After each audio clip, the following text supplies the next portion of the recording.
মহিলারাই এখানে হয়ে ওঠেন জীবন্ত দুর্গা। মা উমা যেন ভর করে প্রত্যেকের শরীরে, আর তাই শুরু হয় অসুর আর দুর্গার মধ্যে জীবন্ত লড়াই। দুর্গাপুজোর নবমীর দিন এই ছবি ধরা পড়ে আসানসোলের নিয়ামতপুরের সিংরাই বাবার আশ্রমে। যুদ্ধ শেষে জয় হয় দুর্গাদেরই।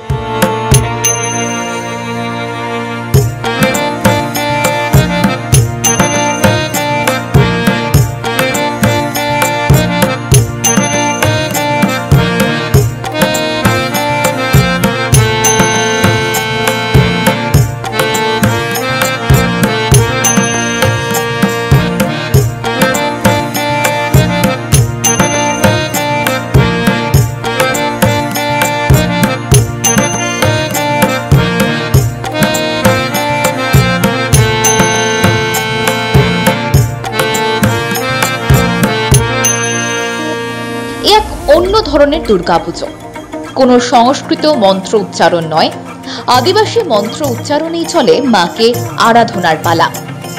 দুর্গাপুজো শুরু হয় 1976 সালে।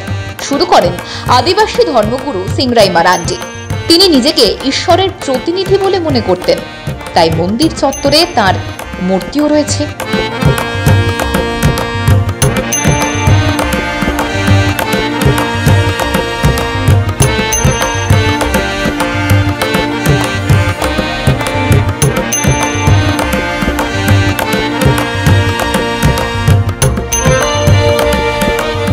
এখানে এই নবমীর দিনে লড়াই হয়।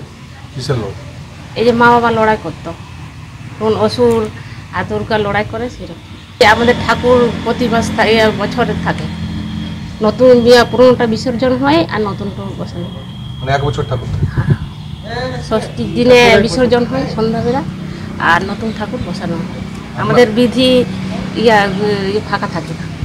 আর আপনাদের যে মন্ত্রটা আমাদের ভাষাতে, আদিবাসী ভাষাতে। এই বর্ধমান, বাঁকুড়া, গড্ডা, দুমকা, ধানবাদ, পুরুলিয়া।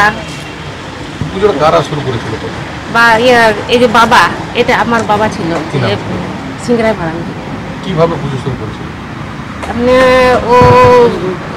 ওর ভর চলে এসেছিল, দিয়ে পরে ও পাগলের মতো করছিল। তো বলছে আমি এখানে থাকবো না, আমি চলে যাব। তো মা বলছে কেন, কোথায় যাবি, কিসের জন্য? তখন বাবা বলল আমি ঠাকুর পেয়েছি। তো ঠাকুর পেয়েছিস তো তাহলে বলছে তুমি পাড়ার লোককে ডাকো। আমাদের পাড়া আছে যখন 6 নম্বর, সবাইকে ডাকা হলো। তো বলছে কি হলো, কেন যাবে তুমি? বলছে আমি ঠাকুর পেয়েছি। তো ঠাকুর পেয়েছিস তো আমাদেরকে প্রমাণ না দেখলে আমরা কী করে এখানে করবো? তখন বাবা তবে ডাকলো এখানে। তো গিয়ে পরে বলছে ঝড় হাওয়ার মতো চলে এলো, বলছে শিব চলে এসছে। তখন শিব ঠাকুর উঠেছে, এই নতুন শিব ঠাকুর। ওইটা কি কি ঠাকুর রয়েছে? আগে শিব ঠাকুর হয়েছে, এখন কি কি ঠাকুর? এখন সব ঠাকুর আছে। এই যে যেমন দুর্গা, কালী, মা মনসা, বিশ্বকর্মা, সরস্বতী বর্মা, এই রাধা কৃষ্ণ, আর শিবরাত্রি, সব ঠাকুর। এই দুর্গাপুজোয় অনেক নিয়মই অন্য রকমের। এখানে দুর্গা প্রতিমা থাকে সারা বছরই। ষষ্ঠীর দিন পুরনো প্রতিমাকে বিসর্জন করে আবারও নতুন প্রতিমা বেদিতে স্থাপন করা হয়। সপ্তমীর দিন ফুল বেলপাতা দিয়ে পুজো করা হয়। তারপর সেখানে যজ্ঞ, পুজো সমস্ত কিছুই হয় আদিবাসী মন্ত্র উচ্চারণে।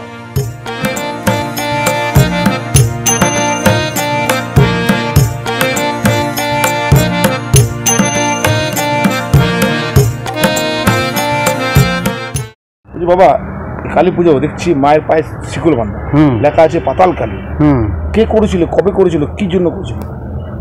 এটা আপনি এমন করেছিল, বাবা যখন পেয়েছিলেন মাকে তখন বলেছিলেন যে পাতালে ছিল মা কালী, সেটা মহিরাবণ ছিল।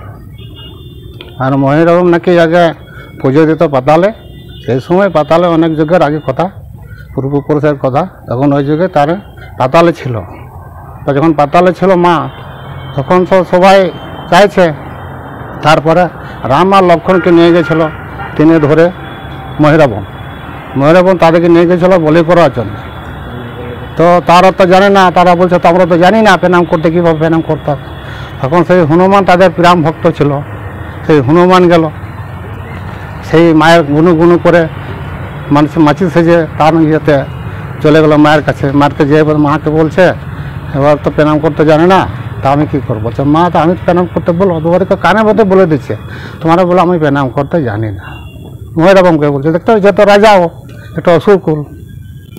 তখন সেই রাম বলছে যে তাহলে আমরা তো প্রণাম করতে জানি না, আপনি প্রণামটা দেখিয়ে দেন। হ্যাঁ, তখন তাকে সেই প্রণামটা দেখিয়ে তখন হনুমান যে তাকে মায়ের অস্ত্র থেকে বলিদান করে দেয়। সেই বলিদান করে তখন মা তখন বলছে, ও তো আমাকে পূজা দিতে ছিল, এবার আমাকে পুজো কে দেবে? বলছে আমরাও দেবো। সে তখন দুজনাকে কাঁধে নিয়ে আর মাকে বুকের মধ্যে নিয়ে পাতাল থেকে চলে এলো আমাদের মর্দাপুরীতে। তখন থেকে মায়ের পূজা সবাই জানে, সারা পৃথিবীর লোক পূজা করছে এখনও। এই বাবা কবে থেকে পুজো? এই বাবা আপনার ওই যে 1976 সাল থেকে পূজা করছেন মায়ের পুজো। মায়ের পূজা পুজো করে আসছেন।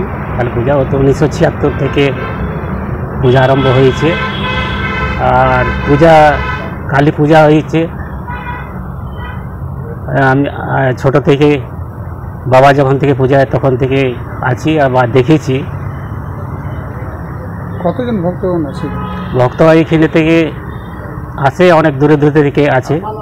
হ্যাঁ, আমাদের যেমন তোমার বিহার থেকেও আসে, তোমার বাঁকুড়া থেকেও আসে, হ্যাঁ, এই যে দুমকা, পুরুলিয়া, মানে বিভিন্ন জায়গা থেকে পূজা দিতে আসে। আদিবাসী মতো পূজা হচ্ছে এখানে আদিবাসী মন্ত্রতেই পূজা হয়। আসানসোলের কুলটি থানার অন্তর্গত নিয়ামতপুরে ইসকো বাইপাসের ধারে এই সিংরাই বাবার আশ্রম। রাজ্যে এখানেই একমাত্র আদিবাসী মন্ত্র উচ্চারণে দুর্গাপুজো হয়। নবমীর দিন চলে অসুর আর দুর্গার জীবন্ত লড়াই। এই লড়াই প্রথম শুরু করেছিলেন সিংরাই মারান্ডি ও তার স্ত্রী দুলালী মান্ডি, কিন্তু দুজনেই এখন মারা গিয়েছেন। তাই তার ভক্তেরাই সেই ট্র্যাডিশন বজায় রেখেছেন। স্বামী আর স্ত্রীর মধ্যে লড়াই হয়। যুদ্ধ দেখতে দূর দূরান্ত থেকে মানুষ জড়ো হন সিংরাই বাবার আশ্রম চত্বরে। ভক্তরা আসেন বিহার, ঝাড়খণ্ড থেকেও। সব মিলিয়ে এক অন্য ধরনের দুর্গাপুজোর সাক্ষী থাকে আসানসোলের কুলটি। ব্যুরো রিপোর্ট, মাধ্যম।